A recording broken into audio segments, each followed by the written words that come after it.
Lei 7.210 de 1984, Lei de Execução Penal, LEP, das penas privativas de liberdade, dos regimes, artigos 105 ao 119.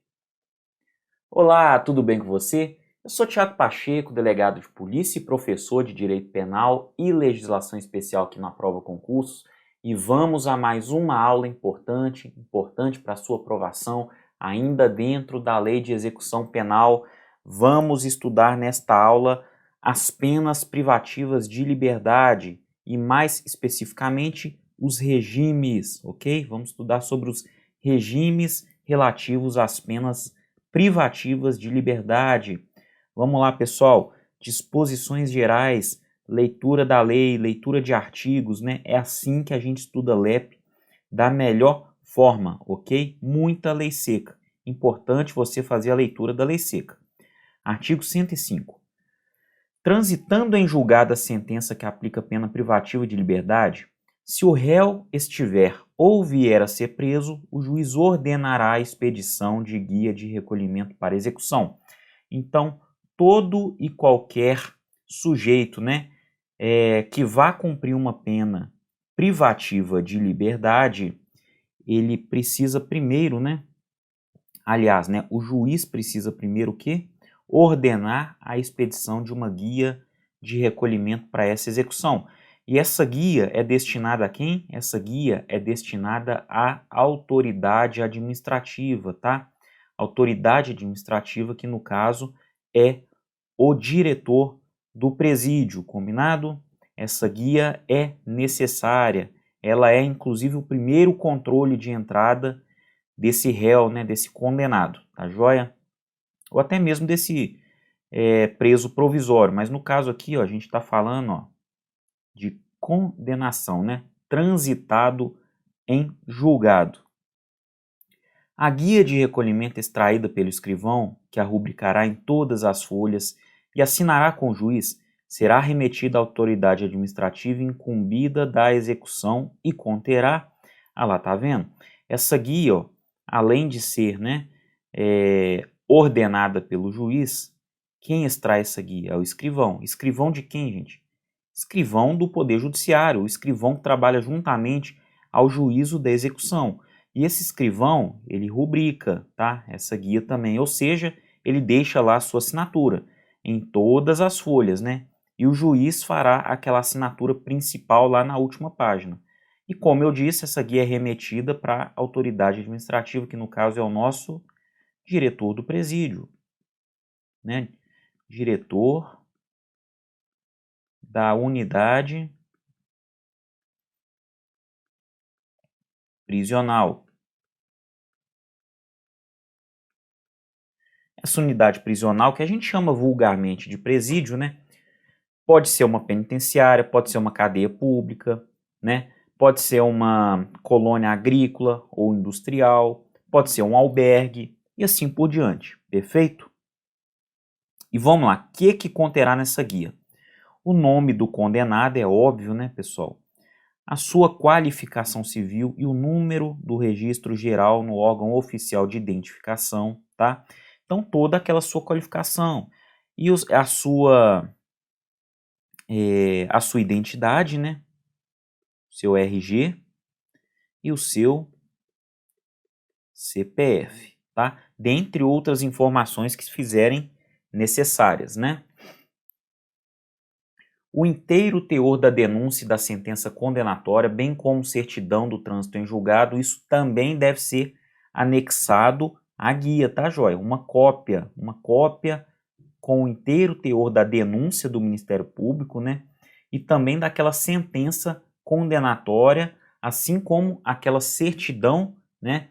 A certidão de trânsito em julgado dessa sentença, comprovando que essa sentença já transitou em julgado e essa pena será definitiva. O que mais, pessoal? A informação sobre os antecedentes e o grau de instrução do condenado, tá? Isso para que as medidas educacionais, por exemplo, sejam implementadas ao longo da execução, né? Com relação aos antecedentes, para ver em qual ala daquele sistema prisional ele vai ficar, perfeito? Aquela divisão, né, de quem cometeu crimes hediondos, quem cometeu crimes com violência e grave ameaça e quem cometeu os crimes menos graves, né? A gente tem essa divisão dentro do presídio. O que é mais, pessoal? A data da terminação da pena, ou seja, a data que a pena finda, né? É importante para que o preso não continue por mais tempo do que aquele tempo, né, que foi definido pela sentença penal condenatória. Outras peças do processo reputadas indispensáveis ao adequado tratamento penitenciário. Então, tudo aquilo que se fizer necessário, né, tudo aquilo que for importante de alguma forma ou de outra para a execução da pena, será anexado naquela guia de recolhimento, tá? A guia de recolhimento. Parágrafo 1º, pessoal. Ao Ministério Público se dará ciência da guia de recolhimento. Então, o Ministério Público ele precisa ser informado sobre o encaminhamento dessa guia de recolhimento, tá?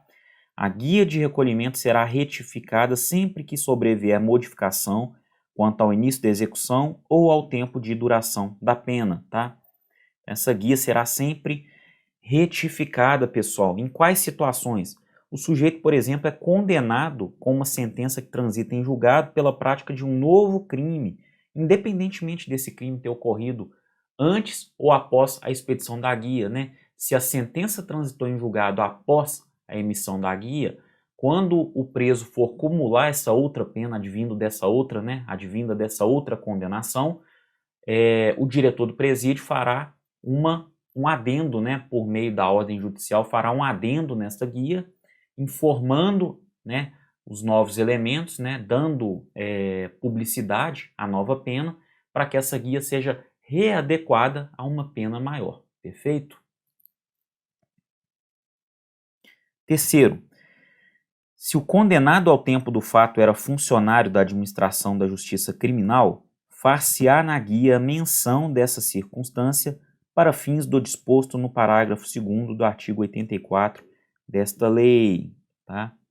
Eu vou solicitar que você faça a revisão da leitura, né, do parágrafo 2º, artigo 84, que nós já estudamos dentro deste curso aqui relativo à nossa LEP, tá joia? Mas importante aqui, né, pessoal, para aquele condenado, né, que era funcionário da administração da justiça criminal, você necessariamente precisa tomar medidas de segurança em relação a ele, né? Por quê? Porque provavelmente ele vai precisar de uma proteção e uma dessas formas de proteção é ficar isolado dos demais presos, né? Por quê? Porque justamente ele pode, inclusive, ter trabalhado naquele instituto prisional que ele, né, estaria cumprindo sua pena, tá joia? É mais ou menos isso o teor lá do artigo 84, parágrafo 2º, eu peço que você faça a leitura dele. Artigo 107. Ninguém será recolhido para cumprimento de pena privativa de liberdade sem a guia expedida pela autoridade judiciária. Só para ratificar a ideia mesmo, né, pessoal? Ninguém é recolhido para um cumprimento de pena privativa de liberdade, aqui a gente está falando de pena, né? Sentença transitada em julgado, sem a expedição dessa guia, né? Essa guia que é expedida por quem? Pela autoridade judiciária, né? O juiz. Ela é rubricada pelo escrivão, né? O escrivão que redige efetivamente essa guia, né? Ele redige, imprime, rubrica em todas as páginas e o juiz vai lá na última página, assina essa guia e essa guia é encaminhada para a autoridade administrativa, diga-se, o diretor do estabelecimento prisional. Parágrafo 1º.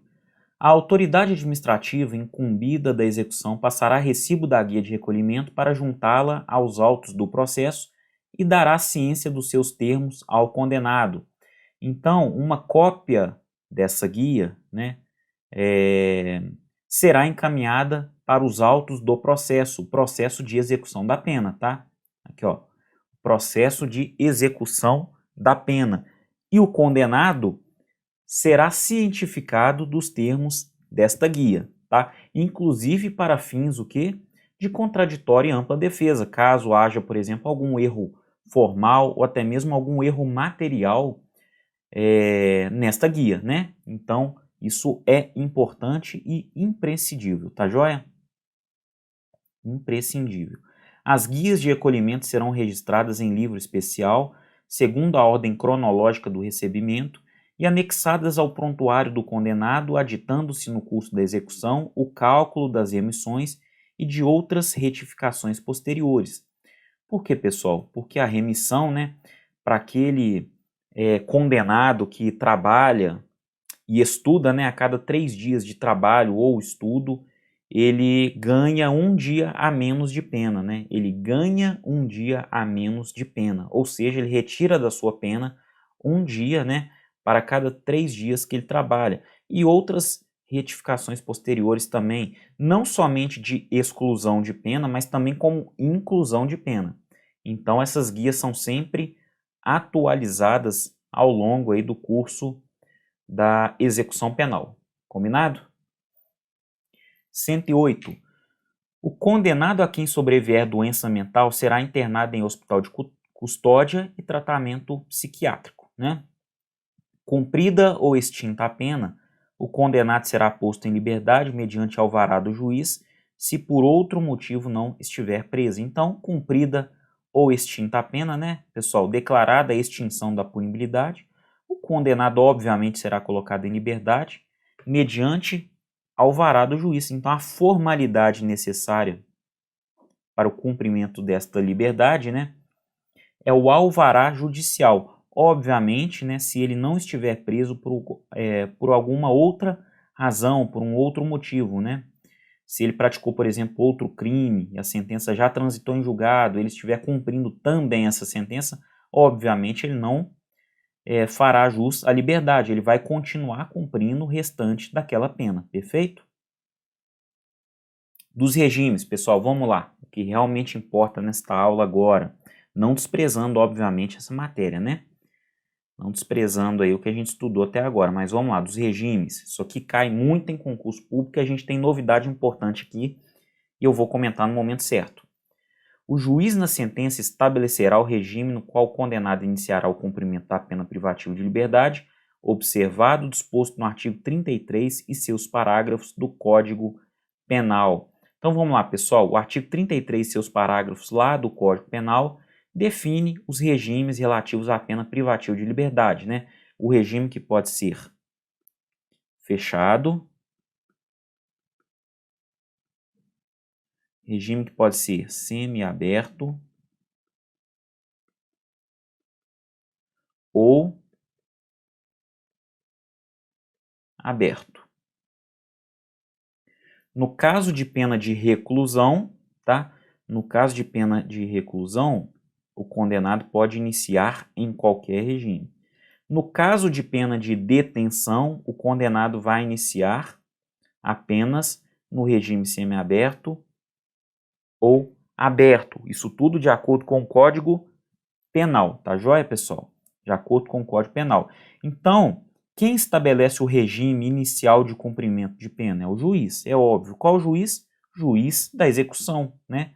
Ou juízo da execução, perfeito?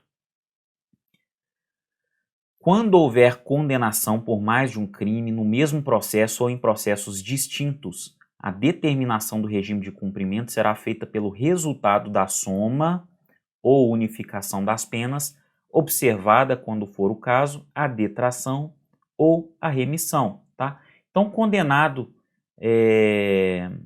praticou mais de um crime, pessoal, praticou 2, 3 ou 4 crimes no mesmo processo. Ou então, em processos distintos, não tem problema, podem ser em processos distintos também, tá? A determinação do cumprimento, ela leva em conta a soma ou a unificação de todas as penas, né? A soma, no caso de ter praticado 2 ou mais crimes no mesmo procedimento, né? No mesmo processo. E a unificação, no caso desses crimes terem sido praticados em processos diferentes, né? Em momentos diferentes, situações diferentes. Ok? E isso levando em conta, pessoal, detração e remissão, tá? Detração, o sujeito já cumpriu uma parte da pena em outro país, né? O sujeito foi condenado a 8 anos e já cumpriu 2 anos lá na Itália, por exemplo. Quando ele chega aqui no Brasil, ele vai cumprir mais 6 para completar os 8 anos, né? E a remissão é o perdão, né, pessoal? É o perdão pelos dias remidos aí, né? Pelo trabalho ou pelo estudo, perfeito? Parágrafo único. Sobrevindo condenação no curso da execução, somar-se-á a pena ao restante da que está sendo cumprida para a determinação do regime. Então o sujeito está lá cumprindo um regime aberto, porque a quantidade de pena dele refere-se a um regime aberto, né? E aí de repente vem uma nova condenação no curso da execução pela prática de um outro crime, e aí soma-se mais uma pena a essa execução. E aí, pessoal, ele pode ir sim para um regime fechado, ele pode subir para um regime fechado, tá? Não tem problema, isso é perfeitamente possível, combinado? Obviamente, levando-se em conta o restante dessa pena aqui, ó, e não aquela pena que foi implementada no início da execução, aquilo que tenha sobrado. Pô, se o cara tiver ali faltando 2 dias, né, para cumprir a pena, por exemplo, e aí ele é condenado por um crime de, né, uma pena baixinha, etc., de repente ele vai até continuar no mesmo regime, né, podia ser até no regime aberto, por exemplo, ou até mesmo no semiaberto, enfim, isso aí tem que ser analisado dentro do caso concreto, isso é certo. E nós temos, pessoal, o sistema de progressão de regime. Algumas teorias aqui a gente vai explicar e vamos ver aqui como funciona no Brasil.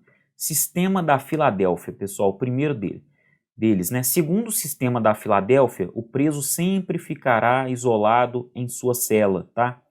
Faltou um ponto final aqui, né? Vamos colocar. Opa. O preso sempre ficará isolado em sua cela. Não existe progressão de regime de acordo com o sistema da Filadélfia, tá? Mas isso viola a dignidade do preso, perfeito? Isso não se aplica ao Brasil, a gente sabe disso, né?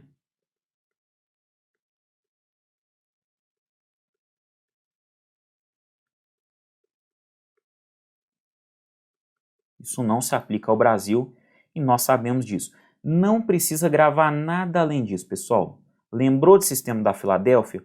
É só lembrar que o preso fica isolado em sua cela, tá? E isso não se aplica no Brasil e em boa parte dos países do mundo, na maioria dos países do mundo, inclusive, tá? Sistema de Alborn.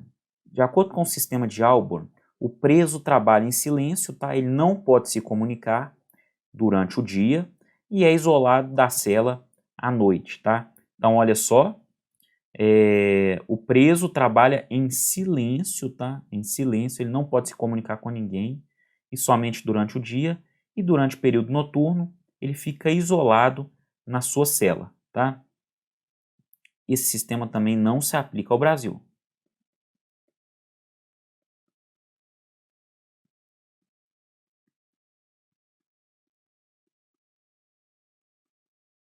E por fim, temos o sistema inglês, chamado de progressivo, né? O sistema inglês, chamado de progressivo, no qual há isolamento no período inicial, depois de sentenciado trabalha com outros presos durante o dia e recolhe-se à noite, e no último estágio há uma liberdade condicional, pessoal. Então, no Brasil nós temos 3 regimes iniciais de cumprimento de pena privativa de liberdade e nós utilizamos o sistema inglês ou progressivo. A pena inicia-se no regime fechado. Há um isolamento no período inicial. Depois o sentenciado trabalha, tá? Mas não em silêncio, tá, pessoal? Não em silêncio, ele pode se comunicar sim, tá? Aqui que está a diferença, ó. Aqui que está a diferença, tá? Em relação ao sistema de Alborn, que não é utilizado por nós. O sentenciado ele trabalha com outros presos durante o dia e à noite recolhe-se, né, à cela. Temos um sistema aí semiaberto, um regime semiaberto. E por fim, no último estágio, há uma liberdade condicional, né? É o regime aberto ou até mesmo a própria liberdade condicional propriamente dita que nós temos no nosso sistema também, e isso será estudado em aulas à frente, tá joia?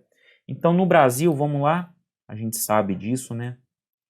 Reclusão. A reclusão pode iniciar no regime fechado, semiaberto e aberto, perfeito? A detenção ocorre no regime semiaberto ou aberto, tá? Ele até pode ir para o fechado, tá? Pela progressão. Ele não pode iniciar em regime fechado. A detenção não se inicia no regime fechado, ela só se inicia no regime semiaberto e aberto. Isso está lá no Código Penal, viu, pessoal? Isso está lá no Código Penal, artigo 33 e parágrafos, né, e seguintes, né, pessoal? 33 e seguintes. Prisão simples, pessoal. A prisão simples, a gente vai verificar ela onde? Na LCP, tá? A Lei de Contravenção Penal. De acordo com a prisão simples, o regime inicia-se, tá, no semiaberto ou aberto, tá? Ele jamais vai para o fechado, nem mesmo por progressão. Essa é a diferença, inclusive, da prisão simples para a detenção. Ambos iniciam-se em regime semiaberto ou aberto. Nunca iniciam-se em regime fechado. Mas na detenção, via progressão, você pode alcançar um regime fechado. Na prisão simples, não. Você não vai para o regime fechado de forma alguma quando cometido o quê? Contravenção penal. Combinado, pessoal?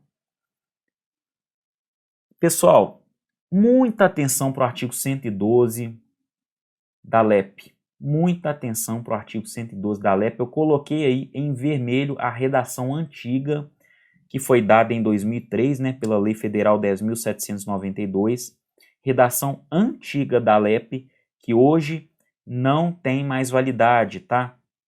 A pena privativa de liberdade será executada em forma progressiva, ok, né, em forma progressiva, com transferência para regime menos rigoroso a ser determinado pelo juiz, quando o preso estiver cumprindo ao menos 1/6 da pena do regime anterior. 1/6 da pena do regime anterior e ostentar bom comportamento carcerário, comprovado pelo diretor do estabelecimento, respeitadas as normas que vedam a progressão. Pessoal, a regra geral, tá? A regra geral do artigo 112, a regra geral no que tange à progressão de regime, era o cumprimento de 1/6 da pena naquele regime. A lei de crimes hediondos incluía, né, inclui ainda, né, na verdade, inclui algumas outras alternativas, tá? O próprio Código Penal menciona essas alternativas de 2/5, 3/5, mas atenção, mais importante disso, tá? Não precisa se preocupar com isso mais, porque isso não existe, pessoal. Isso não existe mais, perfeito? Agora, a coisa funciona dessa forma aqui, 16, 20, 25, 30, 40, 50, 60 e 70%. Vamos lá. Nova redação do artigo 112, dada pela Lei 13.964 de 2019, pessoal. É a lei do pacote anticrime. Lei que vai despencar em concurso público. Por quê? Porque ela promoveu uma série de alterações no nosso Código Penal, no nosso Código de Processo Penal e em várias legislações extravagantes, inclusive a LEP. Alterações profundas, alterações importantes. Foi uma espécie de reforma mesmo no nosso sistema penal e processual penal. Então, muita atenção a esse artigo 112, porque ele vai despencar em provas de concurso público. Combinado? A pena privativa de liberdade será executada em forma progressiva, né? É óbvio. Tá? Com transferência para regime menos rigoroso a ser determinada pelo juiz. Qual juiz, pessoal? O juiz da execução, tá? Quando o preso tiver cumprido ao menos, vamos lá, 16% da pena se o apenado for primário e o crime tiver sido cometido sem violência à pessoa ou grave ameaça. 20% da pena se o apenado for reincidente em crime cometido sem violência à pessoa ou grave ameaça. Olha só, à medida que a porcentagem vai aumentando, a conduta também vai piorando, né? 25% da pena se o apenado for primário, ainda estamos nos primários, né? Olha só. E o crime tiver sido cometido agora com violência à pessoa ou grave ameaça. Agora, ó, 30% da pena se o apenado for reincidente em crime cometido com violência à pessoa ou grave ameaça. E 40, pessoal, vamos lá. 40% da pena se o apenado for condenado pela prática de crime hediondo ou equiparado se for primário.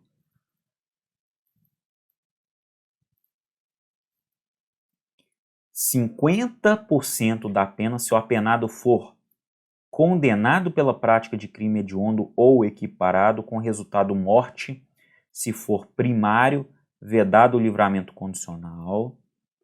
Aqui na B vai piorar um pouquinho. Piorar não, né? É uma circunstância diferente.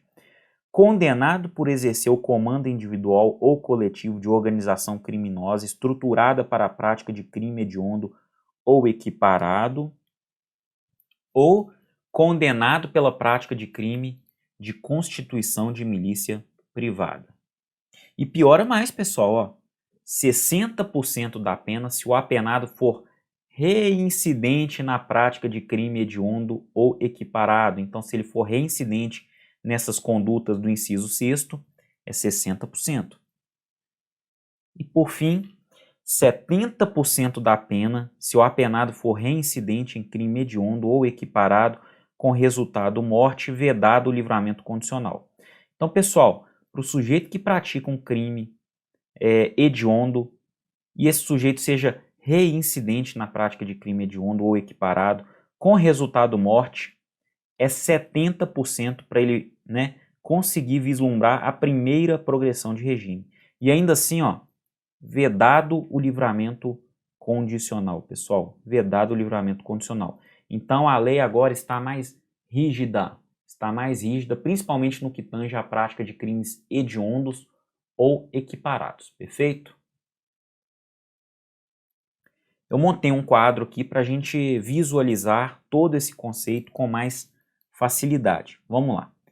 Requisitos para a progressão de regime após o pacote anticrime, né?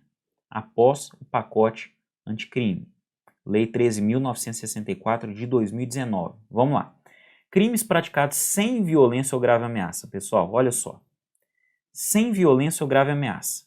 Se o sujeito é primário, 16% da pena, tá? Com cumprimento de 16% da pena, ele já pode progredir de regime. Agora, se ele for reincidente, mas reincidente no quê? Nesse crime sem violência ou grave ameaça, 20%. Agora, com violência ou grave ameaça, pessoal, mas não sendo crime o quê? Hediondo, tá? Não sendo crime hediondo. Se ele for primário, 25% da pena. Ué, professor, mas 25% da pena se ele for primário e 20% se ele for reincidente? É óbvio, né, pessoal? Aqui a gente está falando de reincidente, ó, sem violência ou grave ameaça. Aqui estamos falando de primário na prática de crime com violência ou grave ameaça, né? E se ele for reincidente, ó, no crime com violência ou grave ameaça, 30%. E aí a gente vai para os crimes hediondos ou equiparados, aí a coisa muda. Para o sujeito primário, 40% da pena. O crime é hediondo, pessoal. Por si só, ele já é, independentemente aqui, ó, nesse caso de ter violência, tá? Ou grave ameaça. Independentemente de ter violência ou grave ameaça. Agora, se houver morte, pessoal, se houver morte, 50% da pena, tá? E vedado o livramento condicional.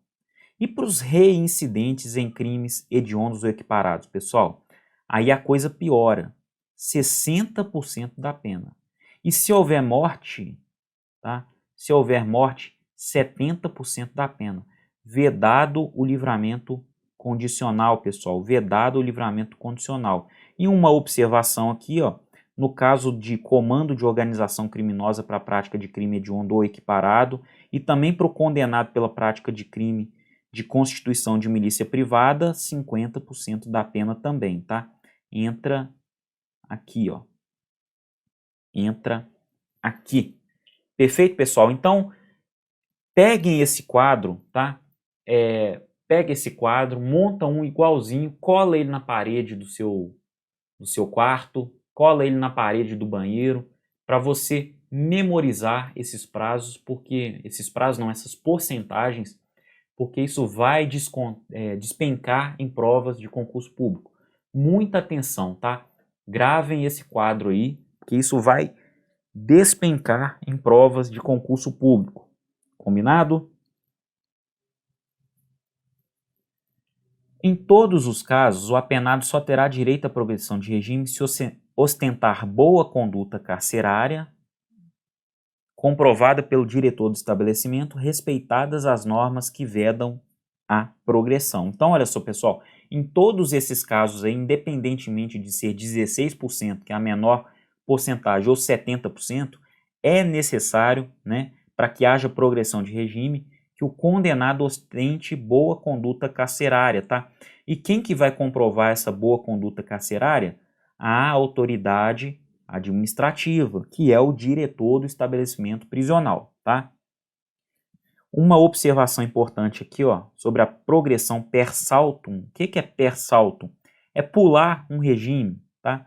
Pular um regime, ó. Não pode o preso pular do regime fechado para o aberto de forma direta, né? E do fechado para o aberto, sem passar pelo semiaberto. Isso por quê? Porque nós temos a súmula 491 do STJ que determina que é inadmissível a chamada progressão per saltum de regime prisional, pessoal. Então você não pode pular do regime fechado para o aberto, tá? Você não, né, Pedro? Eu tenho mania de falar você não pode ir, você aquilo, não. O preso, né, por óbvio. O preso não pode pular do regime fechado para o regime aberto, tá? A progressão deve ocorrer de forma a se passar por todas as fases. E, aliás, são apenas 3 fases, né? E uma observação, não é possível progredir do fechado para o aberto, salvo quando comprovada inércia ou falta de estrutura do Estado, tá? Isso aqui é jurisprudência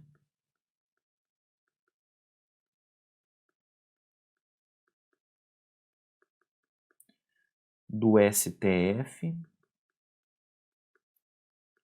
e do STJ, tá, pessoal? Então, houve uma inércia do Estado. O sujeito que já deveria ter sido contemplado com o regime semiaberto está lá cumprindo o regime fechado, teria que ir para o semiaberto, está lá no fechado, já tinha, né, chegado a hora dele ir para o regime aberto, mas ele ali no fechado ainda. Aí não, né, pessoal? Aí o erro é do Estado, o erro não é do preso, né? Então, ele não pode ser punido por isso. Se o Estado demorou para progredir de regime, né, ele não pode ser penalizado com essa conduta estatal, né, de continuar no regime mais grave ou até mesmo pular para aquele regime mais grave, um regime menos grave, mas ainda mais grave daquele que deveria ir, que é o regime aberto, né? Então, nesse caso, exclusivamente por entendimento jurisprudencial, ele vai pular do fechado para o aberto. Mas isso é uma exceção, tá?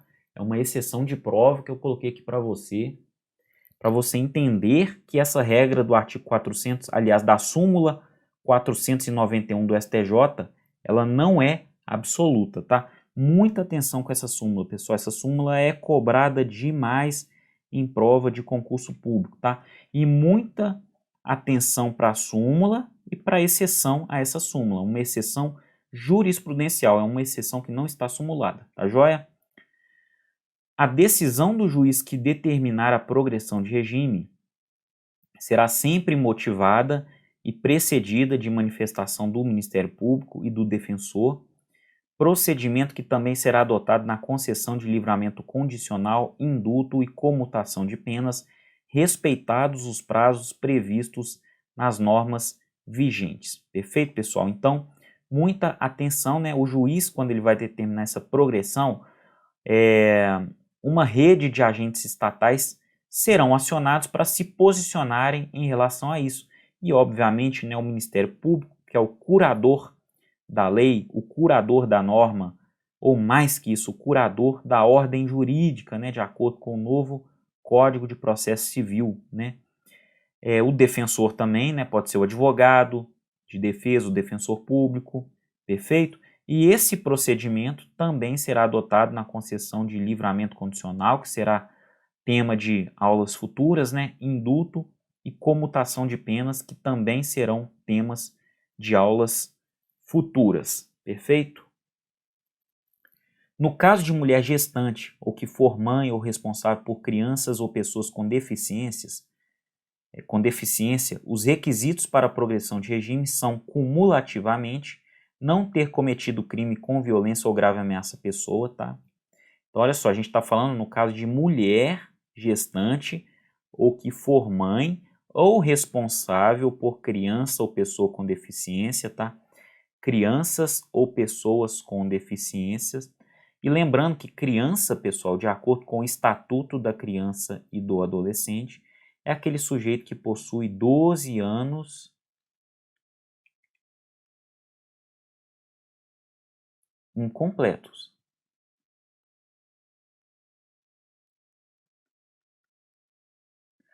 12 anos incompletos é 11 anos, 11 meses e 29 dias, ou melhor, 30 dias, né? A depender se tiver dia 30 ou dia 31 no mês, perfeito? O importante é o seguinte, no dia do aniversário de 12 anos, ela se torna adolescente, tá? No primeiro minuto do dia em que a criança completa 12 anos, ela automaticamente torna-se adolescente. E aqui a gente está falando de crianças ou pessoas com deficiência, tá? Não foi mencionado adolescentes. Então, os requisitos que são cumulativos, olha só, importante essa expressão, esses requisitos que são cumulativos são, né, que essa mulher não tenha cometido crime com violência ou grave ameaça à pessoa, né, não ter cometido crime contra seu filho ou dependente, então, esse crime no qual ela esteja cumprindo pena não pode ser contra o seu filho ou dependente, né? Ter cumprido ao menos 1/8 da pena do regime anterior, tá? 1/8 da pena do regime anterior. Ser primária e ter bom comportamento carcerário comprovado pelo diretor do estabelecimento. Então ela precisa ser primária, tá? Não pode ser reincidente. E não ter integrado organização criminosa. Perfeito? O cometimento de novo crime doloso ou falta grave implicará a revogação do benefício previsto no parágrafo 3º deste artigo. E aí ela retorna para o regime mais gravoso, né? No caso, regime fechado. Não se considere hediondo ou equiparado para os fins deste artigo o crime de tráfico de drogas previsto no parágrafo 4º do artigo 33 da Lei 11.343 de 2006, tá, pessoal? Incluído pela Lei 13.964 de 2019, hein? Lei do pacote anticrime. Então, não se considere hediondo ou equiparado para os fins deste artigo que estamos estudando o crime de tráfico de drogas prescrito lá no parágrafo 4º da Lei de Drogas, né?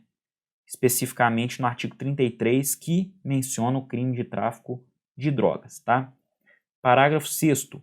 O cometimento de falta grave durante a execução da pena privativa de liberdade interrompe o prazo para a obtenção da progressão no regime de cumprimento de pena, caso em que o reinício da contagem do requisito objetivo terá como base a pena remanescente.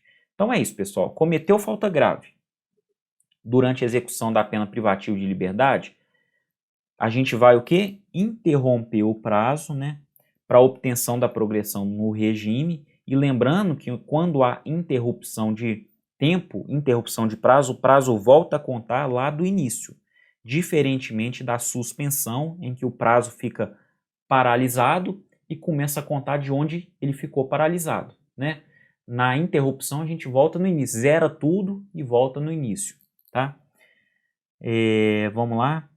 Caso em que o reinício da contagem do requisito objetivo terá como base a pena remanescente. E aí a pena que sobrou, né, será utilizada como base para o novo cálculo, né? O cálculo que foi zerado, começa do zero, mas você desconta aquela pena que já foi cumprida também, tá joia?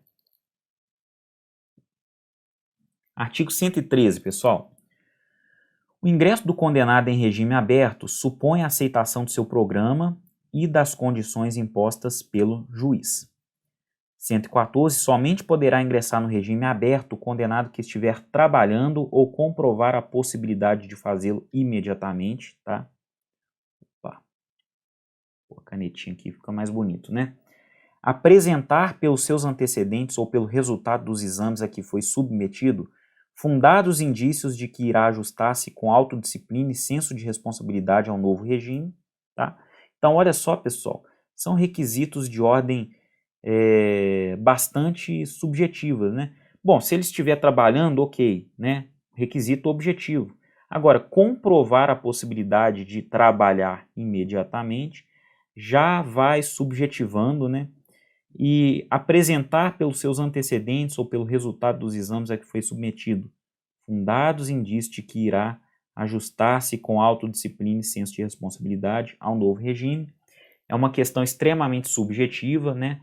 É necessário uma interpretação por parte do magistrado, por parte do juiz, mas enfim, são requisitos importantes que estão aqui no artigo 114 da Lei de Execução Penal. Poderão ser dispensadas do trabalho as pessoas referidas no artigo 117 desta lei, que a gente vai ver adiante, tá?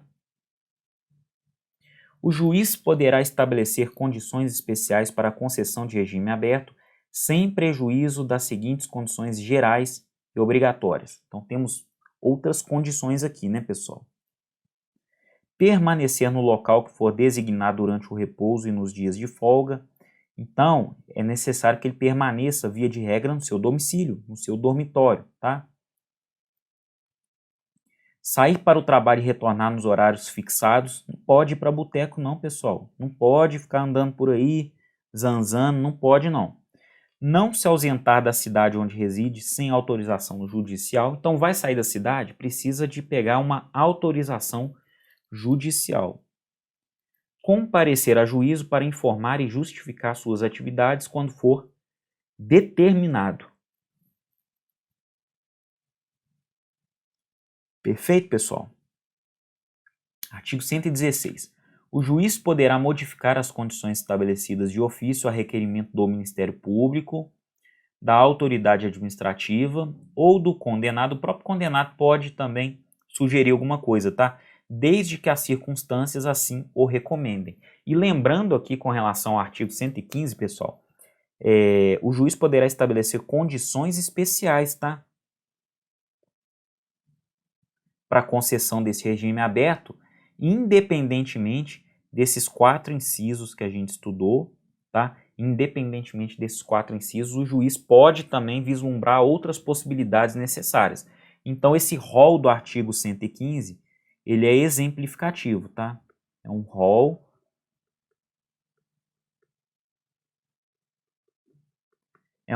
exemplificativo, perfeito? E lembrando aqui de novo, né, no artigo 116, que o Ministério Público também pode dar pitaco, a autoridade administrativa, né, o diretor do presídio, o diretor da unidade prisional pode também dar pitaco, e obviamente o condenado, né, com sua própria voz ou por meio do seu advogado de defesa ou do seu defensor público que foi designado. Perfeito? Artigo 117, pessoal. Somente se admitirá o recolhimento do beneficiário de regime aberto em residência particular quando se tratar de condenado maior de 70 anos, condenado acometido de doença grave, condenada com filho menor ou deficiente físico ou mental e condenada gestante. E eu gostaria, pessoal, que vocês não confundissem a prisão domiciliar do artigo 117 da LEP da prisão domiciliar do artigo 318 do Código de Processo Penal, tá? Aqui, ó, estamos falando de cumprimento de pena, tá? Pena, condenação transitada em julgado. E aqui nós estamos falando de medida cautelar, tá? Pena no caso de prisão domiciliar do artigo 117 da LEP e prisão domiciliar no caso do artigo 318 do Código de Processo Penal. E a banca gosta de fazer uma bagunça com essas duas prisões domiciliares, tá? Então, muita atenção aqui, a gente vai ver nesse quadro, eu quero que você anote esse quadro também. Esse quadro também é para pregar na sua parede, no seu escritório, na sua mesa, no seu banheiro. Você precisa sempre visualizar esse quadro e não confundir as ideias, tá joia? Vamos lá. No caso da LEP aqui, ó, é para condenado maior de 70 anos. Lá no CPP é maior de 80 anos, Então, olha só a diferença. Na LEP, condenado acometido de doença grave. No CPP, o sujeito, né, extremamente debilitado por motivo de doença grave. Então, aqui a redação é parecida, mas se o legislador cobrar a letra da lei, você precisa ter essa noção. Condenada com filho menor ou deficiente, no caso da LEP. No caso do CPP, é imprescindível aos cuidados de pessoa menor de 6 anos ou deficiente, tá? 6 anos ou deficiente. Ó, filho menor, pessoal, menor é o quê? Menor é 18 anos. Então veja que aqui está limitado, ó, no CPP a 6 anos de idade. Condenada gestante, na LEP, né? E na prisão domiciliar também, gestante. Perfeito? Necessariamente vai ser uma condenada, né? Necessariamente. Observação aqui com relação à prisão domiciliar, ela é admitida quando não existe vaga no semiaberto. Então, o sujeito que não consegue vaga no sistema semiaberto não pode ser prejudicado, né, pela falta de vaga. Ele pode ser colocado em prisão domiciliar, de forma precária, até que haja uma vaga no sistema semiaberto, tá? E pode estar sujeito à monitoração eletrônica, né? Aquela famosa tornozeleira eletrônica que é colocada na canela do sujeito para monitorar, né, por meio de GPS, o local que esse condenado está transitando para ver se ele de fato está recluso dentro da sua residência como deveria estar. Porque o Estado não vai colocar lá um policial penal para vigiar a casa desse sujeito, né, pessoal? É uma medida de autodisciplina. Então, colocou a tornozeleira eletrônica aqui, nele, né? A própria tornozeleira acusa a localidade desse sujeito. Tá joia? E com relação à prisão domiciliar do CPP, né? A prisão domiciliar, que é uma medida cautelar, aqui. A mulher com filho de até 12 anos incompletos, tá? 12 anos incompletos, que é 11 anos, 11 meses e 29 dias, né? Ou homem, caso seja o único responsável aos cuidados de filho de até 12 anos incompletos. Perfeito? Então, olha só, é mulher com filho de até 12 anos incompletos, tá? Ou homem, caso seja o único responsável aos cuidados de filho de até 12 anos incompletos. Essa possibilidade aqui, ela nem sequer existe na prisão domiciliar da LEP, tá? E uma observação final aqui, ele também pode estar sujeito à monitoração eletrônica, tá? Ambos os presos, né? Aqui o preso definitivo que cumpre pena e aqui o preso provisório que cumpre uma medida cautelar. Perfeito? Regressão de regime, pessoal. A gente falou muito de progressão de regime, né? Agora a gente vai falar de regressão. A execução da pena privativa de liberdade ficará sujeita à forma regressiva com a transferência para qualquer dos regimes mais rigorosos quando o condenado praticar fato definido como crime doloso ou falta grave, tá? Praticou um fato definido como crime doloso ou falta grave, regressão de regime. Ele pode ir de um regime semi-aberto para um regime fechado, tá?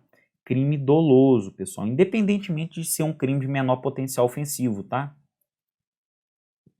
Sofrer condenação por crime anterior cuja pena somada ao restante da pena em execução torne incabível o regime antigo.